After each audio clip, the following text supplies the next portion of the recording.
نحمده ونستعينه ونستغفره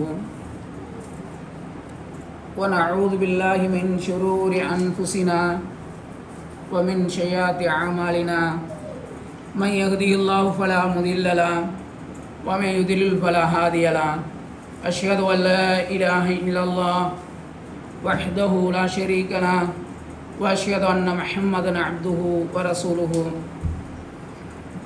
اللهم صل على محمد وعلى آل محمد كما صليت على إبراهيم وعلى آل إبراهيم إنك حميد مجيد اللهم بارك على محمد وعلى آل محمد كما باركت على إبراهيم وعلى آل إبراهيم إنك حميد مجيد إن أصدق الحديث كتاب الله وأحسن الحديث حديث محمد صلى الله عليه وسلم شر الأمور محدثاتها كل محدثة بدعة كل بدعة ضلالة كل ضلالة في النار أما بعد وقد قال الله تعالى في القرآن الكريم أعوذ بالله من الشيطان الرجيم بسم الله الرحمن الرحيم يا أيها الذين آمنوا اتقوا الله حق تقاته ولا تموتن إلا وأنتم مسلمون يا أيها الناس اتقوا ربكم الذي خلقكم من نفس واحدة وخلق منها زوجها وبث منهما رجالا كثيرا ونساء واتقوا الله الذي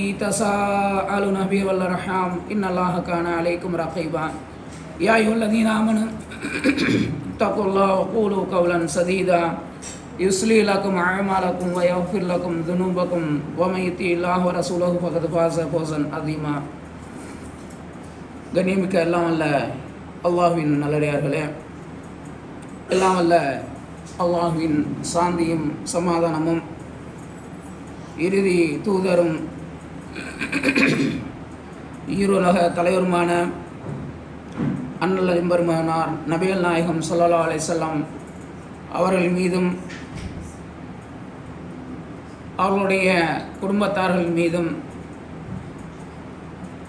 மேலும் சஹாபாக்கள் சஹாபிய பெண்மணிகள் இவர்கள் மீதும் குறிப்பாக இந்த ஜும்மாவை நபிகள் நாயகம் ஸல்லல்லாஹு அலைஹி வஸல்லம் வழிமுறையில் நிறைவேற்ற வந்திருக்கும் நம் அனைவரின் மீதும் என்றென்றும் நின்று நிலவட்டுமாக என்று துஆ செய்தவனாக ஆரம்பம் செய்கின்றேன். இன்றைய ஜும்மா தினத்திலே குறிப்பாக இந்த புனிதமிகு ரமலானின் 3வது ஜும்மாவிலே நாம் எல்லாம் இருக்கின்றோம். இந்த ஜும்மா தினத்தில் மனிதன் இந்த உலகத்திலே படைக்கப்பட்டதின் நோக்கம் நாம் எல்லாம் அறிந்ததாக இருந்தாலும் நம்முடைய செயல்பாடுகளிலே குறை இருக்கத்தான் செய்கின்றது. குறை இல்லாத எந்த ஒரு மனிதனும் இல்லை. அவனிடத்தில் ஏற்படக்கூடிய அந்த குறை என்பது மனிதன் தவறிழைக்கக்கூடிய ஒரு சூழ்நிலையில் ஒன்று இயல்பாக தவறிழைத்து விடுகின்றான், அல்லது தவறிழைக்கக்கூடிய சூழ்நிலைக்கு அவன் தள்ளப்பட்டு விடுகின்றான். அப்படி இந்த தவறுக்காக மனிதன் வருந்தி அவன் இறைவனிடத்திலே தனது தவறை ஒப்புக்கொண்டு அதற்காக பாவ மன்னிப்பு தேடக்கூடிய ஒரு நிலையில் ஒவ்வொரு மனிதனும் இருக்க வேண்டும் என்பதுதான் நாம் பெறக்கூடிய ஒரு பாடமாக இருக்கின்றது.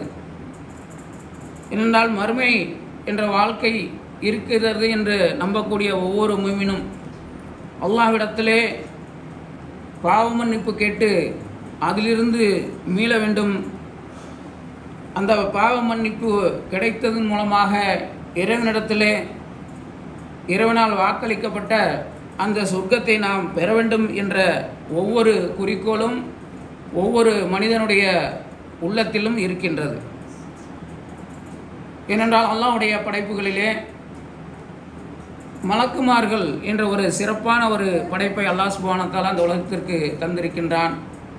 ஆனால் நாமெல்லாம் கண்ணால் காண இயலாத அளவுக்கு அவர்களுடைய செயல்பாடுகள் அவர்களும் இந்த உலகத்திலே பரவி கிடந்தாலும் மனித படைப்பு என்பது நாம் ஒருவரை ஒருவர் உற்று நோக்கி கொண்டிருக்கக்கூடிய இந்த நிலையிலே மனித சமுதாயத்தின் முதல் வழித்தோன்றலான ஆதம் அலைஹிஸ்ஸலாம் அவர்களும் அவருடைய மனைவியும் ஷைத்தானுடைய தூண்டுதலின் காரணமாக தவறளிக்கக்கூடிய ஒரு சூழ்நிலை ஏற்படுகின்றது. அல்லாஹ்வின் தூதர் ஸல்லல்லாஹு அலைஹி வஸல்லம் அவர்கள் குறிப்பிடுகின்றார்கள், இந்த மனித வர்க்கம், அதாவது ஆதமுடைய மகன் ஒவ்வொருவரும் பகலிலும் இரவிலும் தவறளிக்கின்றான், பின்னர் என்னிடம் பாவ மன்னிப்பு தேடுகின்றான், நான் அவனை மன்னிக்கின்றேன் என்று அல்லாஹ் சுப்ஹானஹு வ தஆலா கூறுவதாக நபிகள் நாயகம் ஸல்லல்லாஹு அலைஹி வஸல்லம் அவர்கள் கூறுகின்றார்கள். அப்போ ஆதமுடைய மக்கள் அப்படின்னா நம்ம அனைவருமே தான். இதில் ஆண் பெண் நீங்கள் நான் எப்படிங்கிற எந்த ஒரு வேற்றுமையும் கிடையாது.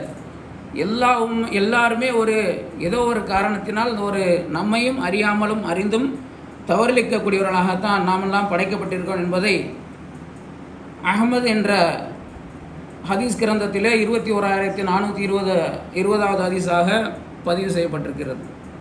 அந்த அடிப்படையிலே நம்மை அறிந்தோ அறியாமலும் நாம் தவறளிக்கக்கூடிய ஒரு சூழ்நிலைக்கு நாம் தள்ளப்பட்டு விடுகின்றோம்.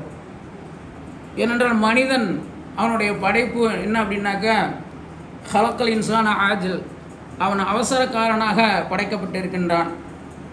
அறியாதவனமோ அறிந்தவனமோ அவசரமாக தவறளித்து விட்டு நிதானமாக வருந்தக்கூடிய ஒரு சூழ்நிலையில் தான் ஒவ்வொருவருமே இருக்கின்றோம். அப்போ அப்படிப்பட்ட ஒரு தவறுகளை நாம் செய்துவிட்டால் அந்த தவறை உணர்ந்து படைத்த ரப்பிடமே நாம் பாதுகாவல் தேட வேண்டும் என்பதற்கு முன்மாதிரியாக நபி ஆதம் அலைஹிஸ்ஸலாம் அவர்களும் அவர்களுடைய துணைவியார் தான் நமக்கு முன் வழிகாட்டி. இவர்களை பற்றி அல்லாஹ் சுப்ஹானஹு வ தஆலா தன்னுடைய திருமறையிலே நமக்கு விளக்குகின்றான். வகுல்னா யாதமுஸ்குன் அன்த வ ஸௌஜுக்கல் ஜன்னா வகுலா மின்ஹா ரகதன் ஹைசு ஷிஅ்துமா வலா தக்ரபா ஹாதிஹி ஷஜரத ஃபதகூனா மினல் ஸாலிமீன். அல்லாஹ் தஆலா அவர்கள் இருவரையும் படைத்து ஒரு கட்டளை இடுகின்றான். வலா தக்ரபா ஹாதிஹி ஷஜரத, இந்த மரத்தின் பக்கம் நீங்கள் நெருங்காதீர்கள் என்று. அந்த வகையிலே அல்லாஹ் தஆலாவுடைய அந்த எச்சரிக்கையை, அதாவது இந்த சொர்க்கத்தில் நீங்கள் குடியிருங்க, நீங்கள் விரும்பிய என்ன விருப்பப்படுறீங்களோ அதெல்லாம் நீங்கள் தாராளமாக உண்ணுங்க, ஆனால் இந்த மரத்தை மட்டும் நீங்கள் நெருங்காதீர்கள் என்று அல்லாஹ் சுப்ஹானஹு வ தஆலா எச்சரிக்கை செய்கிறான். ஆனால் ஷைத்தான் அவர்களை வழிகெடுக்கிறான். எப்படி, என்ன சொல்லி வழிகெடுக்கிறான்? நீங்கள் உங்களை 2 பேரையும் மலக்காகவும், அதுபோல் நீங்கள் 2 பேரும் இங்கேயே நிரந்தரமாக தங்கிவிடுவீர்கள் என்பதற்காக அல்லாஹ் சுப்ஹானஹு வ தஆலா உங்களை இப்படி எச்சரிக்கை செய்திருக்கின்றான்.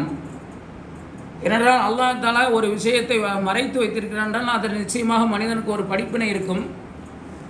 அல்லாஹ் தஆலா இருவருடைய அந்த வெட்கத்தலங்களை மறைத்து வைத்திருக்கின்றான். ஆனால் ஷைத்தானுடைய சிந்தனை என்ன, அவர்களை தவறளிக்க தூண்டும் விதமாக நீங்கள் 2 பேருமே இந்த இடத்திலே நிரந்தரமாக தங்கி விடுவீங்க, அதுபோல் உங்களையும் அல்லாஹ் தஆலா மலக்குமார்கள் மாதிரி ஆக்கிடுவான் அப்படிங்கிற ஒரு எண்ணத்தில் நீங்கள் இருக்கிறீங்களா? நிச்சயமாக அப்படி இல்லை அப்படிங்கிற ஒரு ஆசை வார்த்தைகளை அவர் காமிக்கிறான். அப்போது அவர்கள் என்ன செய்கிறாங்க, அந்த சைத்தானுடைய வஸ்வாசின் காரணமாக திருக்குர்ஆனில் எடுத்து நீங்கள் படிச்சிங்க அப்படின்னாக்கா 7வது அத்தியாயம் 20வது வசனத்தில் இது சம்பந்தமாக தெளிவாக அல்லாஹ் சுப்ஹானஹு வ தஆலா குறிப்பிடுகின்றான். அவ்விருவரின் மறைக்கப்பட்ட வெட்கத்தலங்களை வெளிப்படுத்துவதற்காக ஷைத்தான் அவ்விருவருக்கும் தீய எண்ணத்தை ஏற்படுத்தினான். இருவரும் வானவர்களாக ஆகிவிடுவீர்கள் என்பதற்காகவோ, நிரந்தரமாக நீங்கள் இங்கே தங்கிவிடுவீர்கள் என்பதற்காகவோ தவிர உங்கள் இறைவன் இம்மரத்தை உங்களுக்கு தடை செய்யவில்லை. ஏன் தடை செஞ்சிருக்கான் அப்படிங்கிற ஒரு காரணத்தை பொய்யாக அவர்களிடத்தை விளக்குகின்றான். அப்போது என்ன செய்கிறாங்க, அந்த ஷைத்தானுடைய அந்த வஸ்வாசின் காரணமாக அவர்கள் தவறிழைத்து விடுகின்றார்கள். இறைவனுடைய கட்டளை மறந்து ஷைத்தானுடைய தூண்டுதலுக்கு ஆட்பட்டு தவறிழைத்து விடுகிறார்கள் இருவருமே. அப்போ தன்னுடைய அந்த தவறை உணர்ந்து பிறகு உணர்கிறார்கள். இதுதான் மனித சமுதாயத்தும் படிக்கக்கூடிய ஒரு பாடம். தவறளித்து விடுவான். பிறகு அவனுக்கு உணரக்கூடிய ஒரு வாய்ப்பை நிச்சயமாக இறைவன் உருவாக்கி தருவான். அப்போ அந்த வகையில் அவர்கள் உணர்கிறார்கள். ஆதம் அலைஹிஸ்ஸலாம் மற்றும் ஹவ்வா அலைஹிஸ்ஸலாம் 2 பேருமே தன்னுடைய தவறுகளை உணர்கிறார்கள். இறைவனிடத்திலே அவர்கள் தௌபா செய்கின்றார்கள். அப்போ அப்படிப்பட்ட பாவ மன்னிப்பிற்குரிய வார்த்தைகளை அல்லாஹ் சுப்ஹானஹு வ தஆலா அவர்களுக்கு கற்றுத்தருகிறான். ஃபதலக்கா ஆதமு மிர் ரப்பிஹி கலிமாத்தின் ஃபதாப அலைஹி இன்னஹு ஹுவ தவ்வாபுர் ரஹீம். பாவ மன்னிப்பிற்குரிய சில வார்த்தைகளை இறைவனிடமிருந்து ஆதம் பெற்றுக்கொண்டார். எனவே அவரை இறைவன் மன்னித்தான். அவன் மன்னிப்பை ஏற்பவன் நிகரற்ற அன்புடையவன். திருக்குர்ஆனில் 2வது அத்தியாயம் 37வது வசனத்தை நீங்கள் எடுத்து வாசிச்சிங்க அப்படின்னா உங்களுக்கு இதற்குரிய அந்த பொருள் விளங்கும். அப்போ சைத்தானுடைய அந்த வஸ்வாசின் காரணமாக தான் மனிதன் இந்த உலகத்திலே தவறளித்து விடுகின்றான். அந்த தவறுக்கு பரிகாரம் என்ன என்று பார்த்தோன்னா அல்லாஹ்விடத்திலே பாவ மன்னிப்பு தேடுவதுதான். தவறை உணர்ந்து பாவ மன்னிப்பு தேடுவது. அதிலே குறிப்பாக மீண்டும் அந்த பாவத்தின் பக்கம் நெருங்காமல் இருப்பது அப்படிங்கிறது தான் நம்ம பெற வேண்டிய படிப்பினை. அப்போ அந்த வகையில் இருவரும் தவறிழைத்து விடுகின்றார்கள். அப்போ அந்த தவறை குறித்து அவர்கள் வருந்தவும் செய்கின்றார்கள். என்ன அந்த வார்த்தையை கற்றுக் கொடுத்தான் இறைவன் அப்படின்னு பார்த்தோம்னா, ரப்பனா வலம்னா அன்ஃபுஸனா வ இல்லம் தக்ஃபிர் லனா வ தர்ஹம்னா லனகூனன மினல் ஹாசிரீன். யா அல்லாஹ், எங்களுக்கு நாங்களே அநீதி இழைத்து விட்டோம். நீ எங்களை மன்னித்து அருள் புரியாவிட்டால் நாங்கள் நிச்சயமாக நஷ்டவலையாக ஆகிவிடுவோம் என்று அவ்விருவரும் கூறினர். அப்போ நம்மளுக்கு அந்த வார்த்தையும் அல்லாஹ் தஆலா ஆதம் அலைஹிஸ்ஸலாம் அவருடைய அந்த ஜோடி மூலமாகவே நமக்கு கற்றுத்தருகின்றான். இறைவனிடமிருந்து அவர் எப்படி பாவமன்னிப்பு கேட்க வேண்டும் என்ற அந்த வார்த்தையிலையும் கற்றுக்கொள்கின்றனர். அதை அந்த வார்த்தையை கொண்டே அவனிடத்தில் பாவமன்னிப்பு தேடுகின்றனர். அப்போது ரப்பனா வலம்னா அன்ஃபுஸனா, இறைவா எங்களுக்கு நாங்களே அநீதி இழைத்து கொண்டோம். வ இல்லம் தக்ஃபிர் லனா, நீ எங்களை மன்னித்து அருள் புரியாவிட்டால் வ தர்ஹம்னா லனகூனன மினல் ஹாசிரீன், நீ அருள் புரியல அப்படின்னாக்க மன்னித்து அருள் புரியலனா நாங்கள் நஷ்டவாளியாக ஆகிவிடுவோம் என்ற ஒரு எச்சரிக்கை அப்படிங்கிற ஒரு அந்த பிரார்த்தனையோட அந்த வார்த்தையில் தான் நமக்கு இது ஒரு பாடமாக இருக்கின்றது. அப்போ நாமும் இந்த வகையிலே நம்மளுடைய தவறை வருந்தி இறைவனிடத்திலே நாம் பிரார்த்தனை செய்யக்கூடிய மக்களாக நாமெல்லாம் ஆக வேண்டும். அதுபோல நாம் வாழக்கூடிய இந்த சூழலிலே சக மனிதர்கள் நமக்கு தவறிழைத்து விடுகின்றார்கள். ஏதாவது ஒரு தவறிழைத்து விட்டால் நம்மளிடத்தில் இருக்கக்கூடிய குணம் என்ன அப்படின்னு பார்த்தோம்னா, ஒரு காட்டு தீ போல் அப்படியே பரவி விடுறது. ஒரு மனுஷன் ஏன் அப்படின்னாக்க நல்ல எல்லாருக்கும் தெரிஞ்ச விஷயந்தான். ஆதமுடைய மக்கள் பகலிலும் இரவிலும் தவறிழைக்கக்கூடியவர்களாக தான் படைக்கப்பட்டிருக்கிறார்கள். நம்மளுடைய சக மனிதர், சக நண்பர், உற்றார் உறவினர், நம்மளுடைய ஊர்காரன், தெருக்காரன், யாராவது ஒருத்தர் இப்படிப்பட்ட ஒரு தவறை நாம் இழைத்து விட்டால் உடனே என்ன செய்யக்கூடிய ஒரு பண்பு நம்மளிடத்தில் இருக்கின்றது. அதை பிறரிடத்திலே 1க்கு 10ஆக கைகாலெலாம் வச்சு சேர்த்து பில்டப் பண்ணி பெரிய பொய்யா ஒரு சின்ன ஒரு தவறை வச்சா கூட அதை பெருசாக்கி சொல்லக்கூடிய ஒரு நிலைமை தான் நம்மளிடத்தில் இருக்கின்றது.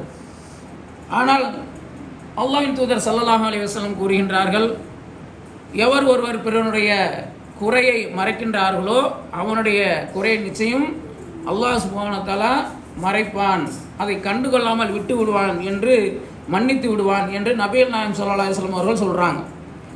ஏன்னா முஸ்லீமை பற்றி சொல்லக்கூடிய நேரத்தில் ஒரு முஸ்லீம் இன்னொருடைய முஸ்லீமுக்கு சகோதரன் ஆவான். அவன் அநீதி இழைக்கவும் மாட்டான். இன்னொரு முஸ்லீமுக்கு அநீதி இழைப்பதை அவன் பார்த்து கொண்டும் இருக்க மாட்டான் அப்படின்னு சொல்கிறாங்க. எவர் ஒருவர் தன்னுடைய சகோதரனுடைய தேவையை பூர்த்தி செய்கிறாரோ அவருடைய தேவையை அல்லாஹும் பூர்த்தி செய்வான். அதுபோல் அவருடைய ஒரு மனிதனுடைய துன்பத்தை, ஒரு மூமினுடைய துன்பத்தை யார் போக்கின்றாரோ அவனுடைய துன்பத்தை நிச்சயமாக அல்லாஹும் போக்குவான். அதுபோல் ஒரு முஸ்லீமுடைய குறைகளை எந்த ஒரு முஸ்லீம் மறைக்கின்றானோ மறுமையில் அவனுடைய குறையை அல்லாஹ் தஆலா மறைத்து மன்னித்து விடுகிறான் என்று நபிகள் நாயகம் ஸல்லல்லாஹு அலைஹி வஸல்லம் சொல்கிறாங்க. அப்போ அந்த மன்னிக்கக்கூடிய பண்பு அப்படிங்கிறது இறைவனிடத்தில் இருக்குது. ஆனால் குறையை மறைக்கக்கூடிய அந்த பண்பு நம்மிடத்தில் இருக்கிறதா அப்படிங்கிறத நம்ம ஒவ்வொருவருமே என்ன செய்யணும், சுய பரிசோதனை செய்து கொள்ள வேண்டும். ஏன்னா நம்மளது அப்படிப்பட்ட ஒரு மிகப்பெரிய ஒரு பெருந்தன்மை அப்படிங்கிறது இல்லை. இப்படியோ ஒரு வகையில் ஒரு மனுஷன் தவறிழைத்து விட்டான். ஏன்னா தவறு செய்யக்கூடியவர்களாக அந்த நாளைக்கு இன்றைக்கு நான் தவறு செய்யணும், நாளைக்கு உங்களுக்கும் அப்படிப்பட்ட ஒரு நிலை ஏற்படலாம். அது அல்லாஹ்வுடைய நாட்டம். யாருமே தவறிழைக்காமல் இருக்கவும் முடியாது அந்த உலகத்தில். ஏன்னா ஆதமுடைய வழித்தோன்றல் நாம. அப்போ அவர்கள் இழைத்து அப்படியே சைத்தான் நம்மளை எப்படி அவர்களை வழிகெடுத்தானோ அதுபோல் நம்மளுடைய முன்னிருந்தும் பின்னிருந்தும் இடமிருந்தும் வலமிருந்தும் ஷைத்தான் அவர்களை வழிகெடுப்பேன் அப்படின்னு அல்லாஹ்விடத்தில் அனுமதி வாங்கி இருக்கின்றான். அப்போ அந்த இடத்துல எவரிடத்துல உண்மையான தக்குவா இருக்கின்றதோ அவரை நீ எதுவும் செய்ய முடியாது என்று அல்லாஹ் தஆலாவும் நமக்கு வாக்களித்திருக்கின்றான். அப்போ நம்ம இடத்துல இருக்கக்கூடிய அந்த தக்குவா அப்படிங்கிறது எந்த அளவுக்கு இருக்குது அப்படின்னு பார்த்தோம்னா பிறருடைய குறையை மறைப்பதோடு ஒரு தக்குவா தான், இறையச்சம் தான். ஏன்னா நபி ஸல்லல்லாஹு அலைஹி வஸல்லம் அவர்கள் எச்சரிக்கை செஞ்சுருக்கிறாங்க. அப்போ அந்த தக்குவா நம்ம இடத்துல இல்லை அப்படின்னாக்கா நிச்சயமாக நாமளும் அப்படிப்பட்ட ஒரு தவறளிக்கக்கூடிய ஒரு நிலைமைக்கு நாமளும் உட்பட்டு விடுவோம். அப்போ அந்த நிலையில் நம்மளுடைய தவறுகளை பிறர் மறைக்காமல் அதை பகிரங்கப்படுத்தினாங்க அப்படின்னா நம்மளுக்கு எந்த அளவிற்கு ஒரு மிகப்பெரிய ஒரு பாதிப்பு வரும் அப்படிங்கிற நாமெல்லாம் சிந்தித்து பார்க்கணும். என்னென்னா இன்றைக்கு அவர்கள் இருந்தால் நாளைக்கு நமக்கும் வரக்கூடிய ஒரு நிலைமை இருக்கும். அப்போ அந்த நிலையிலிருந்து நம்மை காத்துக்கொள்ள வேண்டும் என்றால் நிச்சயமாக அல்லாஹ்வுடைய தூதருடைய வழிமுறையை நாம் பின்பற்ற வேண்டும். அதுபோல் நபிகள் நாயகம் ஸல்லல்லாஹு அலைஹி வஸல்லம் அவர்கள் இன்னொரு சம்பவத்தையும் சுட்டி காட்டுறாங்க. ஒரு மிகப்பெரிய ஒரு வியாபாரி அவர் என்ன செய்கிறாரு, கடன் கொடுக்கிறார். அந்த கடனை என்ன செய்கிறாங்க, திரும்ப தர முடியாத ஒரு சூழ்நிலைக்கு கடன் வாங்கி ஒரு ஆட்பட்டு விடுகிறார். அப்போ அவருடைய கடனை அல்லாஹ் மன்னித்து, அதாவது அவர் மன்னித்து சரி விட்டுற எனக்கு இந்த கடனை கொடுக்க வேணாம் அப்படின்னு சொல்லிட்டு மன்னித்து விட்டார் அப்படின்னாக்க, யார் மன்னித்து விடுகிறாரோ அவருடைய குற்றம் குறைகளை மன்னித்து அவரை பாவ மன்னிப்பு அவருக்கு தருகிறான். அவர் செய்த பாவங்களை மறுமையில் அல்லாஹ் மன்னிப்பான் என்ற ஒரு வாக்கு நபிகள் நாயகம் ஸல்லல்லாஹு அலைஹி வஸல்லம் அவர்கள் நமக்கு தந்திருக்கிறாங்க. அதுபோல் இப்படி ஒவ்வொரு சம்பவம் பார்த்தோம் என்றால் நம்ம பிறருக்காக செய்யக்கூடிய அந்த காரியங்களுக்காக நமக்கு இறைவனிடத்திலே பாவ மன்னிப்பு கிடைக்கிறது என்பதை நாம் விளங்கிக் கொள்ள வேண்டும். ஒரு மனிதர் சாலையிலே நடந்து கொண்டு சென்றிருக்கிறார். அப்போ அவர் பார்க்குறாரு, ஒரு கல் ஒன்று பிறருக்கு இடையூறு தரக்கூடியதாக இருக்கின்றது. அந்த கல்லை அவர் என்ன செய்கிறாரு, அவர் இந்த சாலையில் இருந்து அதை அகற்றி ஓரமாக போடுறாரு. அதன் மூலமாக அவருடைய பாவங்கள் மன்னிக்கப்படுகின்றது. அதுபோல் ஒரு முட்கிளை ஒன்று கிடைக்கிறது. இன்னொரு நபர் செல்கிறார், அவர் போகக்கூடிய அந்த பாதையில் ஒரு முட்கிளை கிடைக்கின்றது. அந்த கிளை ஏனென்றால் முள்ளு கிடந்துச்சு அப்படின்னாக்கா பாதையில் யார் பயணிப்பாரோ அவருக்கு துன்பம் தரக்கூடியதாக இருக்கும். அப்போ அந்த துன்பத்தை தராமல் அவர் பாதுகாக்கிறார். அப்படிங்கிறப்ப அவருடைய பாவங்களை அல்லாஹ் தஆலா மறுமையில் மன்னிக்கின்றான். யார் அவர் அதை எடுத்து அகற்றி போடக்கூடிய நிலையில் அந்த துன்பம் தரக்கூடிய பொருளை அகற்றக்கூடிய நிலையில் அவருடைய பாவங்களை அல்லாஹ் தஆலா மறுமையில் மன்னிக்கின்றான். அப்போ மன்னிப்பு அப்படிங்கிறது இறைவனிடத்தில் தௌபா செய்வது மட்டுமல்ல, பிறருக்கு உதவக்கூடிய அந்த ஒரு குணநலன் நம்மளிடத்தில் இருந்தாலும் சரி. அதுபோல் தர்மம் செய்கின்றோம், அந்த தர்மத்தின் மூலமாக நம்மளுடைய பாவங்கள் எல்லாம் மன்னிக்கப்படுகின்றன. ஒரு நன்மை செய்தோம் அப்படின்னாக்கா அந்த நன்மையின் விளைவாக அல்லாஹ் தஆலா நம்மிடத்தில் இருக்கக்கூடிய ஒரு பாவத்தை அளிக்கின்றான். அப்போ அந்த வகையில் பார்த்தோம் என்றால் இப்படி நமக்கு நாம் செய்யக்கூடிய ஒவ்வொரு காரியங்களுக்குமே நிச்சயமாக அல்லாஹ்விடத்திலே நமக்கு மன்னிப்பு கிடைக்கின்றது என்பதை நாம் எல்லாம் அறிந்து கொள்ள வேண்டும். நம்முடைய காரியங்களை சீர் செய்து கொள்ள வேண்டும். இப்போ தொழுகிறோம், 5 வேளை தொழுகின்றோம். இந்த தொழுகை பொறுத்த வரைக்கும் நபிகள் நாயகம் ஸல்லல்லாஹு அலைஹி வஸல்லம் அவர்கள் என்ன சொல்கிறாங்க அப்படின்னு பார்த்தோம் என்றால், ஒரு உம்ரா செய்கிறோம், அந்த உம்ராலேருந்து அடுத்த உம்ரா செய்யக்கூடிய நாளுக்கு இடையில் நாம் செய்யக்கூடிய பாவங்களில் பெரும்பாவத்தை தவிர நம்மளுடைய பாவங்கள் மன்னிக்கப்பட்டு விடுகின்றது. அதுபோல் தொழுகிறோம், 5 கால தொழுகை தொழுகின்றோம், அதோடு ஜும்மா தொழுகை தொழுகின்றோம். இந்த வாரம் தொழுகிறோம், அடுத்த வாரம் தொழ போகிறோம். 2க்கு இடைப்பட்ட நேரத்தில் நாம் செய்த சிறிய சிறிய பாவங்களை அல்லாஹ் தஆலா மன்னித்து விடுகின்றான். அப்போ நாம் இது மட்டுமில்லை, தொழுகைக்காக நம்ம என்ன செய்கிறோம், செய்கிறோம், அங்கே தூய்மை செய்கின்றோம், அங்கே சுத்தின்னு சொல்லுவோம், இல்லை அங்கே தூய்மை செய்கின்றோம். அப்படி செய்யக்கூடிய நேரத்தில் நாம் முகத்தை கழுவக்கூடிய நேரத்தில் நம்மளுடைய முகத்திலிருந்து வழியக்கூடிய தண்ணி அல்லது அதோடைய இறுதி சொட்டின் மூலமாக நாம் செய்த நம்மளுடைய கண்ணால் செய்த பாவங்களை அல்லாஹ் சுப்ஹானஹு வ தஆலா மன்னிக்கின்றான். நம்மளுடைய கைகளை நம்மளுடைய கரங்களை நாம் கழுவுகின்றோம். அந்த கழுவதின் மூலமாக நம்மளுடைய கரத்தால் நாம் செய்த பாவங்கள், நம்மளுடைய அந்த கரத்திலிருந்து இறுதி சொட்டு எப்போ விழுகிறதோ அதுவரை நம்முடைய பாவங்கள் மன்னிக்கப்பட்டு விடுகின்றன. அதுபோல் நம்மளுடைய கால்களை கழுவுகின்றோம், அதன் மூலமாகவும் நம்மளுடைய பாவங்களை அல்லாஹ் சுப்ஹானஹு வ தஆலா அந்த இறுதி சொட்டு முடிய வரைக்கும், வழிகிற வரைக்கும் நம்மளுடைய பாவங்களை அல்லாஹ் சுப்ஹானஹு வ தஆலா மன்னிக்கின்றான். இறுதியில் அவர் பாவமற்றவராக அவர் என்ன செய்கிறார், தன்னுடைய பணியை துவங்குகின்றார். அப்போ தொழுகை அப்படிங்கிறதே ஒவ்வொரு தொழுகைக்கு இடைப்பட்ட நேரம் இருக்குது, ஒவ்வொரு ஜும்மாவுக்கும் இடைப்பட்ட நேரம் இருக்கின்றது, ஒவ்வொரு பெருநாளுக்கும் இடைப்பட்ட நேரம் இருக்கின்றது. இப்படி ஒவ்வொரு இடைப்பட்ட காலமெல்லாம் நமக்கு அல்லாஹ் சுப்ஹானஹு வ தஆலா அவகாசத்தை கொடுத்து கொண்டே இருக்கின்றான் சிறிய பாவங்களை மன்னிப்பதற்காக. பெரிய பாவம்னா அதை மன்னிக்க மாட்டான். அப்போ நம்மளுடைய சிறிய ஒரு அறிந்து ஒருவருடைய மனசு லேசாக வேதனைப்படும்படி நம்ம பேசணும் அப்படின்னா அது ஒரு பாவச் செயல். அப்போ அதற்கு ஏதாவது ஒரு பரிகாரம் அப்படின்னாக்க நம்ம நன்மை செய்வது தான் நம்மளுடைய தீமைகளை அளிக்கும். அந்த வகையில் அல்லாஹ்வுடைய தூதர் ஸல்லல்லாஹு அலைஹி வஸல்லம் அவருடைய வழிகாட்டுதல் நமக்கு இருக்கின்றது. அந்த வகையிலே நாம் அந்த ஒது செய்வதன் மூலமாக நம்முடைய பாவங்களிலிருந்து நாம் தூய்மை அடைந்தவராக நாம் அந்த இடத்திலிருந்து செல்கின்றோம் என்பதை நபிகள் நாயகம் ஸல்லல்லாஹு அலைஹி வஸல்லம் அவர்கள் நமக்கு சுட்டி காட்டுறாங்க. அப்போ அந்த மாதிரி இந்த தொழுகை அதுக்கு இடையே ஏற்பட்ட பாவங்களுக்கு பரிகாரமாக அமைகின்றது அப்படிங்கிறதையும், அதுபோல் ரமலான் மாதத்துடைய இந்த நோன்பை குறித்து நம்ம பார்க்கையில் அதுவும் நம்மளுடைய பாவங்களை மன்னிக்கக்கூடியதாக இருக்கின்றது.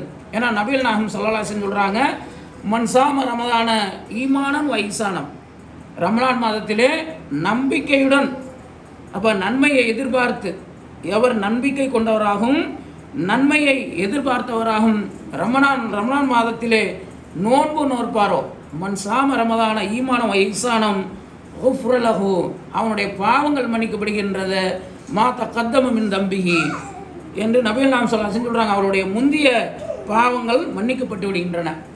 அதுபோல் நபிகள் நாயகம் ஸல்லல்லாஹு அலைஹி வஸல்லம் இன்னொன்று சொல்கிறாங்க, மன் காம ரமதான, யார் இந்த ரமலானிலே இரவில் நின்று வழங்குகின்றாரோ, எதை எதிர்பார்த்து, நன்மையை எதிர்பார்த்து, நம்பிக்கை கொண்டவராக நன்மையை எதிர்பார்த்து ரமலானிலே நின்று வணங்குகின்றார்களோ அவருடைய பாவங்களை, முந்தைய பாவங்களை அல்லாஹ் சுப்ஹானஹு வ தஆலா மன்னிக்கிறான் என்ற அந்த இரண்டு செய்திகளுமே அபூ ஹுரைரா ரலியல்லாஹு அறிவிக்கக்கூடியது. புகாரில் 37, 38 ஆகிய ஹதீஸ் கிரந்தங்களிலும் முஸ்லீம் ஹதீஸ் கிரந்தத்திலும் இடம்பெற்றிருக்கின்றது.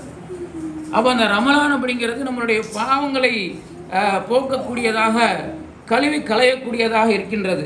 நபிகள் நாயகம் ஸல்லல்லாஹு அலைஹி வஸல்லம் சொல்கிறாங்க, எவர் இந்த ஒரு ரமலான் மாதத்தை தங்களுடைய பாவங்கள் மன்னிக்கப்படாமல் கழிக்கின்றாரோ அவருடைய மூக்கு மண்ணை கவ்வட்டும் என்று எச்சரிக்கை செய்கிறாங்க. இப்போ மூக்கு மண்ணை கவர்றது, ஒரு மனுஷன் எப்போ மண்ணு கவும் குப்புற விழுந்தான்னா தான், முகம் குப்புற எப்போ நம்மளை இழுத்து கொண்டு நரையில் தள்ளப்படுகிறோமோ அந்த நிலையை நபிகள் நாயகம் ஸல்லல்லாஹு அலைஹி வஸல்லம் அவர்கள் எச்சரிக்கை செய்கின்றாங்க. அப்போ அந்த அவனுடைய மூக்கு மண்ணை கவட்டும் அப்படின்னாக்க என்ன அர்த்தம், அதுக்கு நம்மளே வழங்கி கொள்ள வேண்டியது தான். அப்போ நம்மளுடைய பாவங்கள் இந்த ரமலானிலே மன்னிக்கப்பட்டு விட வேண்டும் என்ற ஒவ்வொருவருடைய முயற்சியும், அதற்காக அந்த செயல்பாடுகள் அமைய வேண்டும். அப்படிப்பட்ட ஒரு நிலையை நாம் மேற்கொண்டால் நிச்சயமாக நம்ம அப்படிப்பட்ட பாவங்களிலிருந்து மீண்டு விடலாம். ஏனென்றால் மனிதனாக பிறந்தவன் தவறளிக்காமல் இருக்க மாட்டான்.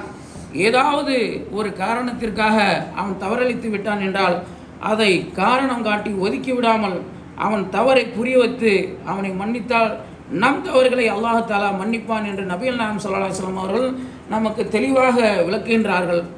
அதுபோல நேற்றைய தினம் கூட அந்த செய்தியை பார்த்தோம்.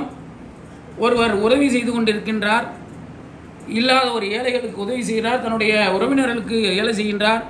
அவர் ஒரு விதத்திலே பாதிக்கப்படுகின்றார் என்ற சொல்லக்கூடிய நேரத்தில் அந்த பாதிப்பின் காரணமாக தன்னுடைய உதவியை நிறுத்திக் கொள்வேன் என்று சொல்லக்கூடிய நேரத்தில் அல்லாஹ்விடமிருந்து எச்சரிக்கை வருகின்றது.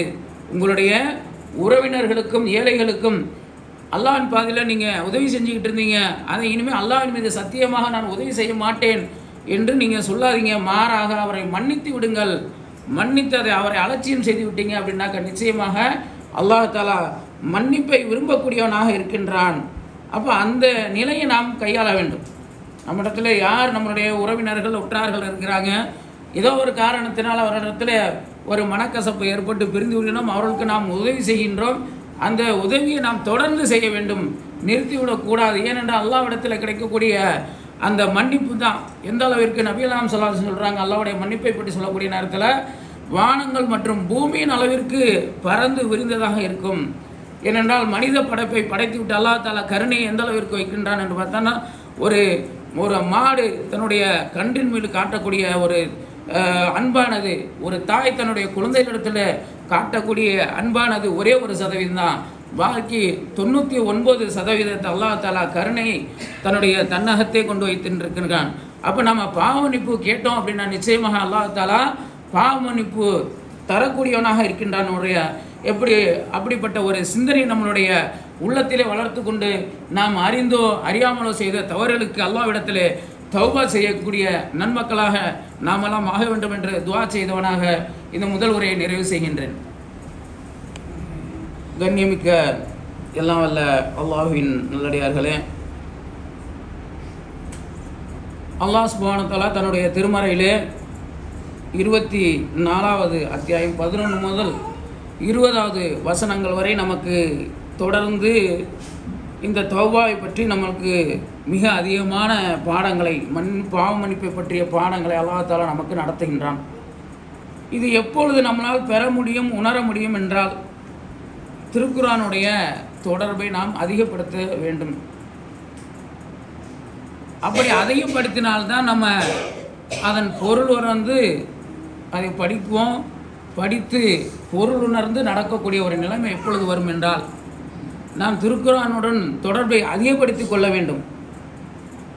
ஏனால் இது அன்னை ஆயிஷா அவர்களின் மீது களங்கம் சுமத்தப்பட்ட ஒருவரை பற்றி திருக்குர்ஆனில் சொல்லக்கூடிய நேரத்தில் அல்லாஹ் தஆலா இந்த விஷயத்தை பற்றி எச்சரிக்கை செய்வனாக அவன் சில வசனங்களை இறக்குகின்றான். உங்களுடைய நாவுகளால் நீங்கள் அதை பரப்பி எண்ணி பாருங்கள். உங்களுக்கு அறிவு இல்லாத ஒரு விஷயத்தை பற்றி உங்கள் வாய்களால் நீங்கள் கூறினீர்கள். அதை ரொம்ப சர்வசாதாரணமாக நினச்சிட்டீங்க, லேசான ஒரு விஷயம் அப்படின்னு நினச்சிட்டீங்க. அல்லாஹ் சொல்லக்கூடிய ஒரு விஷயத்தை நம்ம சிந்திச்சு பார்க்கணும்.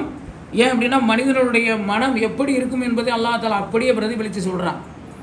உங்களோட நாவலை பரப்புனவர் அந்த செய்தியை நீ நினச்சி பாரு. உங்களுக்கு அறிவில்லாத விஷயம் ஏன் அப்படின்னா அங்கே நடந்தது என்னங்கிறத நீ பார்க்கல, காதால் கேட்டது தான். அப்படி இருக்கக்கூடிய நேரத்தில் அதை லேசாக நினச்சி அதை பரப்புனீங்க. அதுவும் அல்லாஹ்விடத்தில் மிக பயங்கரமானதாக இருக்கிறது. இதை கேள்விப்பட்ட போது என்ன சொல்லியிருக்கணுமா, இதை பற்றி பேசுவது எனக்கு தகாது, இறைவா நீயே தூயவன், இது பயங்கரமான அவதூறு என்று நீங்கள் கூறியிருக்க கூடாதா, எப்படி சொல்லணும் என்பதை அல்லாஹ் தஆலாவே நமக்கு கற்றுத்தருகின்றான். நீங்கள் நம்பிக்கை கொண்டிருந்தால் ஒருபோதும் இது போன்று மீண்டும் செய்யாதிருக்குமாறு அல்லாஹ் உங்களுக்கு அறிவுரை கூறுகின்றான். ஒரு வதந்தியை பரப்புறது அப்படிங்கிறப்ப எவ்வளோ சர்வசாரமாக நமக்கு இருக்குது. அதனுடைய முன்பின் விளைவுகளை நாம் சிந்திக்காமல் ஒரு செய்தியை பரப்பிவிடுகின்றோம். அதனால் எந்த அளவிற்கு ஒரு பாரதூரமான இடத்தில் நாம் போய் விழுந்து விடுகின்றோம் என்பதை நாம் சிந்திக்கும் விதமாகத்தான் உங்களுக்கு அறிவில்லாத ஒன்றை பற்றி நீங்கள் பரப்பாதீங்க. உங்களுடைய நாவினால் பரப்புதுன்னா நீங்கள் சும்மா லேசாக நினச்சிட்டீங்க, ஆனால் இப்படி சொல்லியிருக்கக்கூடாதா, எங்களுக்கு இதை பற்றி பேசுகிறது எங்களுக்கு தகாது, இறைவா நீயே தூயவன், இது பயங்கரமான அவதூறு என்று நீங்கள் சொல்லியிருக்கக்கூடாதா என்று அல்லாஹ் சுப்ஹானஹு வ தஆலா நமக்கு தெளிவுபடுத்துகின்றான். அல்லாஹ் உங்களுக்கு தெளிவுபடுத்துகிறான். அல்லாஹ் அறிந்தவன், ஞானமிக்கவன். வெட்கக்கேடான செயல் நம்பிக்கை கொண்டவரிடம் பெற வேண்டும் என விரும்புவதற்கு இவ்வுலகிலும் மறுமையிலும் துன்புறுத்தும் வேதனை உண்டு. அல்லாஹ்வே அறிகின்றான், நீங்கள் அறிய மாட்டீர்கள். அல்லாஹ்வின் அருளும் அன்பும் உங்களுக்கு இல்லாமலும் அல்லாஹ் இரக்கமுடையவனாகவும் நிகரற்ற அன்புடையவனுமாக இல்லாமலும் இருந்தால் உங்களுக்கு அழிவு ஏற்பட்டிருக்கும் என்ற அந்த வசனங்களை தொடர்ந்து அல்லாஹ் தஆலா நமக்கு இந்த ஒரு அவதூறு பற்றிய ஒரு செய்தியை நமக்கு எச்சரிக்கை செய்தவனாக நமக்காக விளக்குகின்றான். அப்போ அந்த விதத்தில் அந்த மிஸ்தக் நேற்றைய தினம் பார்த்தோம். மிஸ்தக் அப்படிங்கிறவர் தான் அபூபக்கர் ரலியல்லாஹு அவருடைய அந்த தர்மத்தை உதவியை பெற்றுக்கொண்டிருந்தவர். அவர் அன்னை ஆயிஷா ரலியல்லாஹு அவர்கள் மீது களங்கம் செலுத்தியதன் காரணமாக தன்னுடைய மகனுக்கு ஏற்பட்ட இப்படிப்பட்ட ஒரு இழிவை ஏற்படுத்தியவனுக்கு இனி நான் ஒரு காலம் உதவ மாட்டேன் என்று அல்லாஹ் மீது சத்தியமிட்டு சொல்லக்கூடிய நேரத்தில் அப்படி யாராலும் தயாள குணம் படைத்தோர் உறவினர்களுக்கு எதுவும் கொடுக்க மாட்டேன் என்று சத்தியம் செய்ய வேண்டாம் என்று அல்லாஹ் தஆலா எச்சரிக்கின்றான். அப்போ அல்லாஹ்வின் மீதான அவர் சொல்கிறார். அதை கேட்ட பிறகு அல்லாஹ்வின் மீதானாயாக அல்லாஹ் எனக்கு மன்னிக்க வேண்டும் என்று நான் விரும்புகின்றேன் என்று கூறிவிட்டு மிஸ்தக் அவர்களுக்கு ஏற்கனவே தாம் செலவிட்டு வந்ததை திரும்பவும் தொடரலானார்கள். இதுதான் ஒரு மனிதனுடைய பண்பாக இருக்க வேண்டும். இப்படிப்பட்ட ஒரு பண்பு ஒரு மனிதனிடத்தில் இருந்தது அப்படின்னாக்க இது மன்னிக்கக்கூடிய ஒரு குணம். அப்படிப்பட்ட ஒரு குணத்தை வல்ல ரஹ்மான் நம் அனைவருக்கும் தந்தல் புரிவானாக என்று அல்லாஹ்விடத்தில் நம்முடைய பாவங்களுக்கு அல்லாஹ் மன்னிப்பானாக என்று இந்த ரமலான் மாதத்துடைய சிறப்பை கொண்டு நமது தவறுகளையும் பாவங்களையும் மன்னிக்கக்கூடியவனாக வல்ல ரஹ்மான் இருக்கின்றான். நம்முடைய பாவங்களை மன்னிக்கக்கூடிய அல்லாஹ் ஒருவனை அவனிடமே உதவி தரக்கூடிய நன்மக்களாக எல்லாம் வல்ல அல்லாஹ் சுப்ஹானஹு வ தஆலா உங்களையும் மன்னிமாக்கியால் புரிவானாக என்று துஆ செய்தவனாக நிறைவு செய்கின்ற ஆகிர் தவனா அல்ஹம்துலில்லாஹி ரப்பில் ஆலமீன். அஸ்ஸலாமு அலைக்கும் வரஹ்மத்துல்லாஹி வபரகாத்துஹு.